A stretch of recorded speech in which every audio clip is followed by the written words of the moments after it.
Today we're making the ultimate sprinkle cake. It's fun, colourful, and guaranteed to make people smile. We're going to bake sprinkles into the cake batter and then swirl even more sprinkles into the buttercream for a bright and fun confetti frosting effect. Let's start with the cake. Once you've mixed your cake batter, add the sprinkles right at the end. You can fold sprinkles into any cake batter, but the lighter the colour, the more the sprinkles will stand out. Divide the batter between your cake pans and bake as normal. Once they're out of the oven, let the cakes cool in their pans for about 10 minutes, just until you can handle them without burning your fingers. Then turn them out and let them cool completely. Time for the filling and frosting. I'm making my 4-minute buttercream. It's creamy, fluffy, and smooths onto cakes like a dream. To assemble your cake, use a cake board that's at least 2 inches wider than your cake. I'm using an 8-inch board for my 6-inch cake. Dab a little bit of buttercream onto the center of the board to anchor your bottom layer. Think of it like edible glue. Now add your filling. Spread it across the cake using an offset spatula or angled palette knife, going all the way up to the edges to cover the cake with a thin layer. Buttercream is sweet, so you don't need a lot as the filling. Then spin the cake to level the filling, holding it at a 45-degree angle as you spin the cake. Stack the rest of your cake layers with your filling in between, and then pop the whole thing in the fridge for at least 30 minutes to firm up. This step makes frosting it so much easier. Quick tip, if your layers are domed, level them off before stacking for a more stable cake. This is another sprinkle cake I made recently, and the layers domed quite a bit, so I trimmed them like this. It makes such a difference to how neat the final slices will look.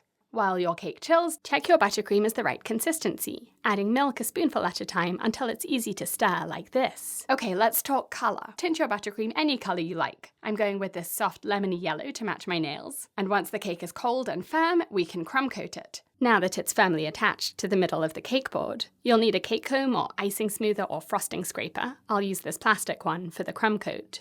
And you'll also need a large offset spatula or angled palette knife. This is 13 inches long with a 9-inch blade. This is a base layer of frosting. It catches all of the loose crumbs and gives you a neat canvas to work on. Start by frosting the top and then work your way down the sides. I like to create a little lip above the top edge of the cake by pushing the frosting up, and this helps you get sharp corners later.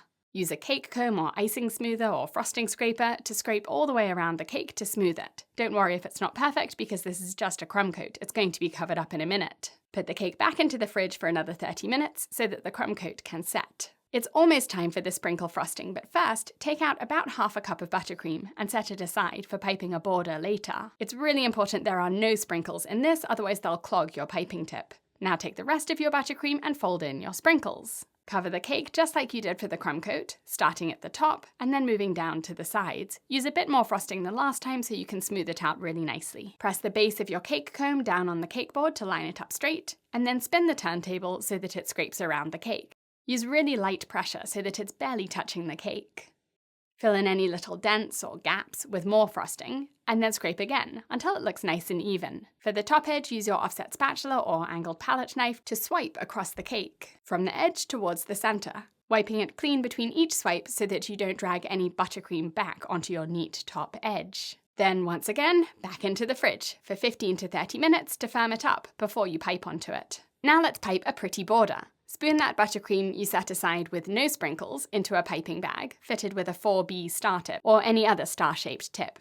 With borders like this, it's really important to start on the side of the cake, which means you need to choose your front, the part that you think is the prettiest. Start piping 90 degrees to the left or right of that, so that the start and end of your border is tucked away on the side. Hold the piping bag just above the cake, squeeze, and push slightly away from yourself before pulling back, and that creates a lovely bead or wave that folds over itself. Repeat all the way around with each new bead covering up the tail of the previous bead. Don't worry if the last one looks a bit awkward. Use a toothpick to tidy it up and disguise it in amongst the rest of the border. But that's why you started where you did, on the side of the cake, because the join is going to be the least obvious here.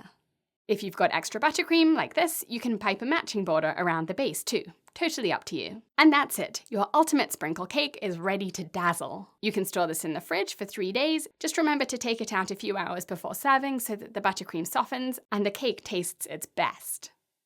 Whether you call this a sprinkle cake or a funfetti cake, it's a showstopper for birthdays, celebrations, or just a Tuesday when you need cake. You'll find all of my recipes and tutorials on britishgirlbakes.com and also my cake school, with all of my online courses and memberships to learn hundreds of cake decorating techniques and designs. I hope to see you there.